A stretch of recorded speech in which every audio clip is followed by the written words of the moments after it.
The Thrustmaster eSwap S. Well, am I going to recommend this controller? I guess you're gonna have to stick around to find out, because I'm gonna be honest, right out of the gate, there's some things I don't like about it, especially for the price point. Let's get into the video and talk about it. Hey guys, if you're new here or you've been here for a while, we're doing something different on the channel when it comes to reviews on controllers. Since these controllers are getting more upgradable, there's so many more features and stuff with them, what we're gonna do is break this down into two different videos. One video is gonna be the review itself of the controller, and the second video is gonna be how to use like the special features, how to set back buttons, how to use the software, how to do this, that, and the other, turbo mode, all that kind of different stuff. So that video will probably, more than likely, hopefully, if it's a miracle, will drop sometime in the middle of this week coming up. I'm pushing for Wednesdays for those controller reviews or controller tutorials on the controller I just reviewed. Should be able to do it, but just be on the lookout for that. And well, if you haven't, subscribe so you don't miss that video. So packaging on this is going to include the controller itself. It came with a Game Pass code that I did put online already. If you were lucky and got it, let me know in the comments below. And it came with a nice cable and a few other items that you also see on screen right now. So we're gonna go right into it. So the very first thing I'm gonna point out is this is a wired controller, not a wireless controller. All right, so cosmetic on the controller itself. Yeah, it looks pretty ugly, I'm not gonna lie. It's big, it's bulky. Like, here's the GameSir. I just was just sitting here literally. This is the GameSir G7, and here is the Thrustmaster. As you can see, the difference between these two controllers is massive, as I mean massive in size, and I don't mean that in a good way. It's big, bulky, and I have issues with it, and I have pretty big hands myself. Cosmetically speaking, I mean, I'm not mad at the orange. It doesn't seem like it's that ugly, but the bulk of it and just I'm not big on it at all. So speaking of ergonomics of the controller itself, wrapping my hands around this big beastie of a boy, it does feel kind of comfortable here. It's not like it's super uncomfortable, but there's issues with certain buttons and stuff and where they're placed and how they're placed on the controller. You will be able to tell by looking at the two controllers. Your Xbox controllers themselves, let me grab another one. As you see here, the Xbox controllers itself, it has more of an outwards to where your hands are a little bit more comfortable with your wrists being angled and stuff, where the G7 is almost, it comes in a little bit, but then like the Thrustmaster, it's almost straight. There's a little bit of a just so slightly bit of a curve there for you to kind of get, but your wrists are not like as comfortable as if I was holding the Xbox original controller or even any of the third-party gamepad controllers like PowerA, GameSir, Razer, anything like that. Thrustmaster is the first design I've seen like this, and I'm be honest, I'm not a big fan of it. I don't want to talk about just bad things. Let's move on to the D-pad. The D-pad is a tactile D-pad, and it honestly feels really good. I do enjoy the D-pad. It's, you know, I kind of grown to the dome D-pads personally, but there's nothing wrong with this. Roll-offs feel amazing on this. They have it to where it's like almost like a little bit of a lip right here on the edge of the D-pad itself, to where it makes, I don't know if that just makes roll-offs better or not, but it does feel really good in the hand. So the XYBA on the controller itself, they are also tactile as well. I'm trying to see if you can hear it right there, as well as the D-pad. They sound the same, which is nice. Some controllers, for some reason, buttons sound different when you press them. The difference on this controller, say to a normal Xbox controller, see if I can get in a shot here, is they're flat. Right? They're very flat. There's no round tip to them like you would normally see on, again, the GameSir is just in reach, guys. That's why I'm using it. I'm not kind of compare it, but I'm comparing it to normal controllers. These are all the same. They have like more of a round to them. There's not like I guess it's preference. It doesn't really matter. But the other thing I noticed on this controller as well is the buttons themselves are just slightly smaller than the buttons on like other controllers as well. I'm just kind of holding it up so you can see. They're not much. I'm not mad at them. I don't not dislike them or anything like that. They feel good tactilely speaking, and they're tactile, so they should last for millions and millions of clicks, as they always put online.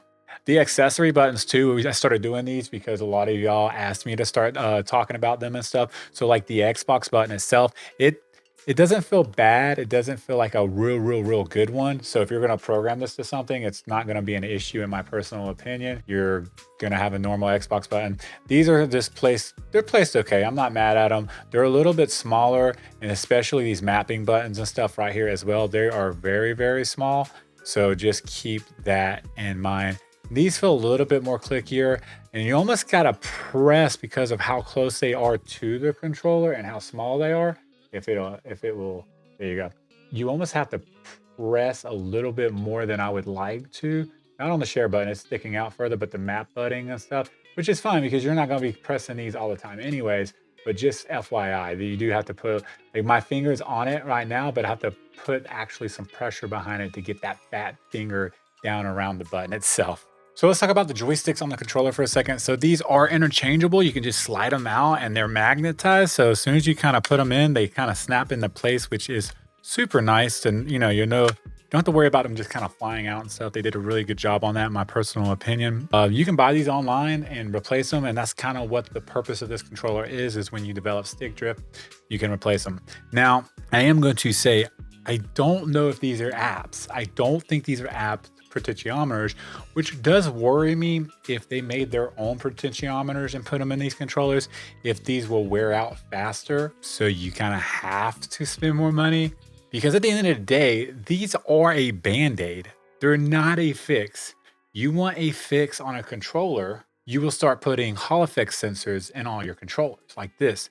This is a fix. This is a real fix, not this. This is the way for the consumer to have to spend more money replacing these things. And I'm not a big fan of it. So stick drift out of the box, did it have any? Well, it didn't have stick drift out of the box. The right stick at the time wasn't 100% centered at the time. And the cool thing was the left one was. So I just, since I'm going to use this one for aiming, right?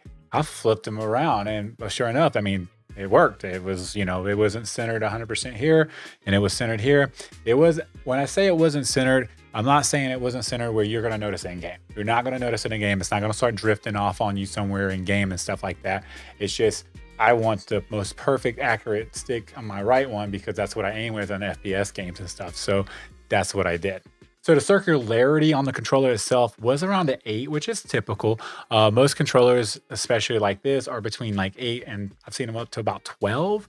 I think that's pretty typical. And then if you get into your Hall effect sensors, you're going to get down to closer to the 1 or even lower than that. So let's talk about control freaks on this one for a minute here. Do they work? Yes, they do. And what I'm going to tell you to do is take this out. And if you just unscrew, the tip actually unscrews on mine anyways. Hopefully it unscrews on yours too. It unscrews like this, so you can have this here.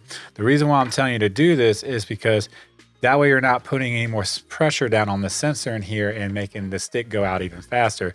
Then you would just slide the What? Bro, what are you talking about, man? Then you would just slide the control freak over the joystick while it's off. And once you do so, if it'll go on there, you can get them on there. And once you just unscrew it off, just slide it on like so. It's kind of working your way around. Now these are Xbox control freaks, and I'll be 100%, these are really tight. So I'm not 100% if these are the right ones. I mean, I got it on there, it looks okay. I'll take it and screw it back into the controller itself, like so. We'll just slide it around since I technically wouldn't. Why I put this on this stick, I have no idea. So the Xbox will fit on there, as you can see. Just be careful when you're putting it on. There's no like wiggle room or anything like that. So it's going to be on there nice and tight. So take the cap off, put it on, and put it all back together, and there you go. And if you want to switch it off, you should be okay to pull it, the whole thing comes out, pull it off, and you're good to go. And just real quick, you can kind of see a little bit of grooves. See if I can, there you go. See a little bit of the grooves in there. Not much, it's not too bad, but they are pretty tight.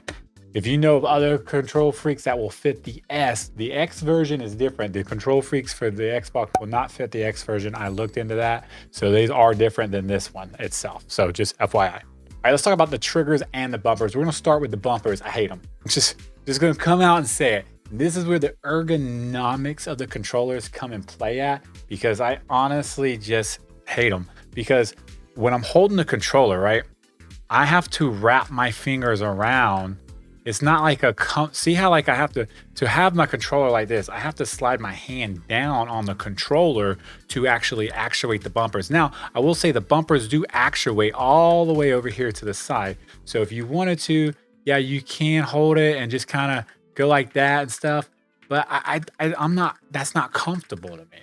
You know, I'm kind of, I like them ergonomically placed. This is why this kind of controllers are better, because my fingers just rest better there. There's no like, I'm not like this trying to play a game where I'm like that with this controller. And it really, honestly, definitely made me notice it in game a lot more. Did I get used to it? Maybe slightly, but honestly, I wouldn't play personally. The triggers themselves feel fine. I don't have a problem actuating the triggers. They actually feel way better in my hand than the buttons do, actuating the buttons going back and forth. Like I said, I can do that. It just feels so unnatural to me to have to do that. They actuate super easy, right? So if you want to like figure it out and get it all set up the way you want it, that's fine. But like if you're going to like go like this, that just does not feel comfortable to me at all. I'm just going to be 100% honest. All right, so another thing on the controller itself is with the triggers, you do have trigger stops right here, which are on and off. And as you can see here, I will turn them off. You get your 100% pull. And then if I turn them on, you get like about 50%. So it's pretty good. The cool thing about this is you can set it up in the app to make 100% pull at like as soon as you touch it, like a hair trigger. So when you're playing Call of Duty and stuff like that, and you jump in a car and you got these on, you're still going to drive at full speed. I always mention that because I've died so many times using a Power A controller and forgetting to turn off the trigger stops, and I'm driving like 2 miles an hour and I get shot and killed because I can't like, it happens all the time. Anyways, moving on. So this controller does have back buttons, and you see how they're placed. They're placed in a weird spot, but they actually felt better to me than the buttons did, right? You see where I smashed my finger, but they actually fit perfect back here, right? Like when I'm holding the control like I'm supposed to. And that's the issue. I feel like when they designed this controller, they designed it based on these and where they were placed.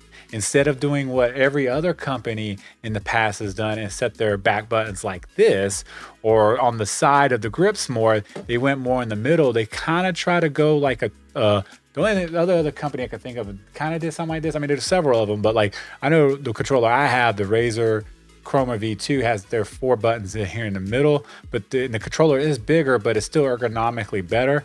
So I feel like they made the controller like this based on these buttons back here, which is fine, but then they lacked on this. Like what they should have done is, I feel like personally, is just bring this left button all the way around right here to where I can actuate it easier than having to actually rotate my wrist to actuate the button every single time. If they would have done that, the controller would have been better. Honestly, the controller just needs to be smaller. A couple things they needed to do differently, ergonomically speaking, on the controller. Personally, again, this is all preference, guys and gals. Like, you know, if you don't agree with me, let me know in the comments below. Like, I'm okay with that, because I don't want someone not buying this controller because I say it's uncomfortable, and you have this controller and you think it's the most comfortable controller ever. Moving on.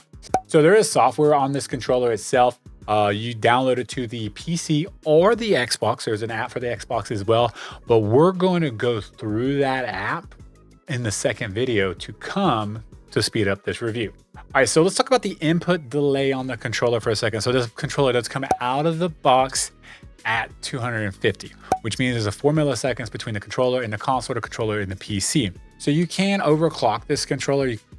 For yourself here, as I was editing the video and went back to test the controller to see if it could overclock, it will, but don't put it at 1,000 because the controller starts wigging out and it'll cut on, off, and then you got to be quick to go in there and switch it over and switch it back to 250 or 500. Set it at 500, install services, and you'll be good to go. You're going to get around 2 milliseconds of delay time, which is fantastic on an Xbox controller, period. And it should work without anything. It's going to flash the software and the data onto the controller itself. So you should be good to go to unplug it and plug it into your Xbox and get a 500 trigger pulling rate out of your controller itself. All right. So one thing is cool about this is it does come with a 2-year warranty, which is typical than a bunch of other controllers. But the thing that doesn't cover under warranty is going to be these right here. These are not going to be covered for 2 years. Of course they're not. They're replaceable. They're a replaceable part. This is considered normal wear and tear. Hence why I'm worried about these particular sticks and if the company themselves produces them and how long they last for.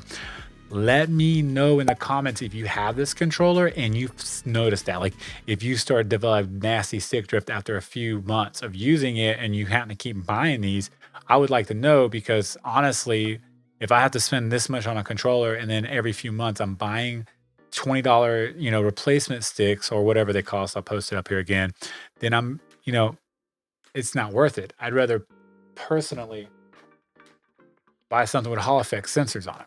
But let me get back to that in a second. The final thoughts on the controller is this. First off, make sure you're on the lookout for the video that's going to drop on how to set this up, how to set the buttons up, what all these extra buttons are and stuff, and with the software and stuff like that. I'm going to be dropping that in the middle of the week.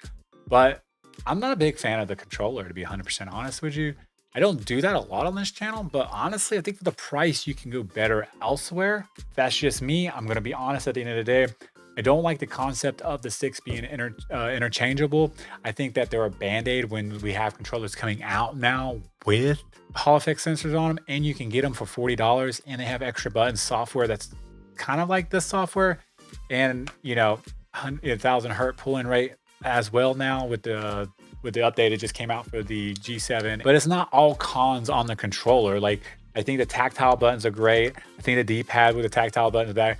The buttons on the back ergonomically are great. They are placed fantastic. Again, though, I feel like they built this controller based on the back buttons, not based on the overall performance of the controller. And that's my issue, because the buttons themselves suck. I play FPS games mostly, and I use these buttons a lot of time. When I say they suck, if you skip to the end of the video, which let me know in the comments if you did, because I know a bunch of you do that a lot. They feel fine. They press fine, they actuate good, but where my hands are on the controller, it's on awkward angle, and I don't like it. So this controller has been on sale a lot lately. So if you do want to check it out and make that judgment call for yourself, check out the Amazon links below. You can always just return it if you don't like it after you purchase it. Just throwing that out there. And I'll see you guys in the next video. Peace and